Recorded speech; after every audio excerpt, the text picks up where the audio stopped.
தேவனுடைய பரிசுத்த நாமத்திற்கு மகிமை உண்டாவதாக. இன்று நாம் தியானத்துக்கு எடுத்துக்கொள்ள இருக்கிறதான வேத வசனம் பிரசங்கியின் புஸ்தகம் 8ஆம் அதிகாரம் 4ஆம் வசனம். ராஜாவின் வார்த்தை எங்கேயோ அங்கே அதிகாரம் உண்டு. ஆமென்.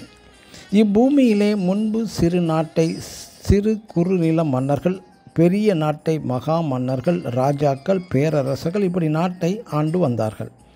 இன்று நம் நாட்டை ஆட்சி செய்ய பிரதமர், ஜனாதிபதி என்றும், மாநிலங்களை ஆட்சி செய்ய முதலமைச்சர்கள் மற்றும் கவர்னர், ஆளுநர் என்றும் பல பெரிய பெரிய அதிகாரங்களில் உள்ளவர்களை குறித்து நாம் அறிகின்றோம்.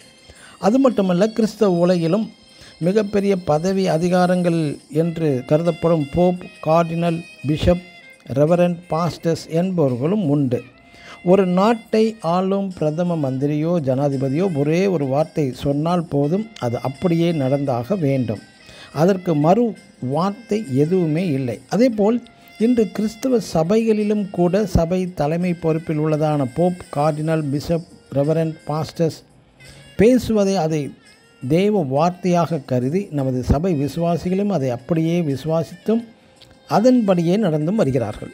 இது போன்ற அதிகார பொறுப்பில் உள்ள நபர்களுக்கே அவர்கள் சொல்லும் வார்த்தைக்கு, கட்டளைக்கு இவ்வளவு வல்லமை உண்டு என்றால், நம் தேவன் அகில உலகத்தையும் அந்த சராசரங்களையும் தமது ஒரே வார்த்தையினால் சிருஷ்டித்த சிருஷ்டி நாயகரின் வார்த்தை நீங்கள் விசுவாசிக்கின்றீர்களா? ஆம், அவரது ஒரே ஒரு வார்த்தையினால் காற்று அமைதலாயிற்று.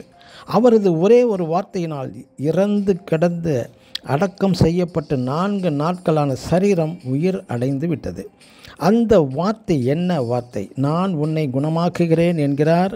நான் உன்னோடே கூட வருகிறேன் என்கிறார். என் சமூகம் உனக்கு முன்பாக செல்லும் என்கிறார். நான் உன்னை விடுவிப்பேன் என்கிறார். நீ மேன்மையாக இருப்பாய் என்கிறார். நான் உன்னை பலப்படுத்துவேன் என்றும் சொல்கிறார். நான் உன்னை உயர்ந்த ஸ்தலங்களில் வைப்பேன் என்றும் சொல்கிறார். நீ வெட்கப்பட்டு போவதில்லை என்கிறார்.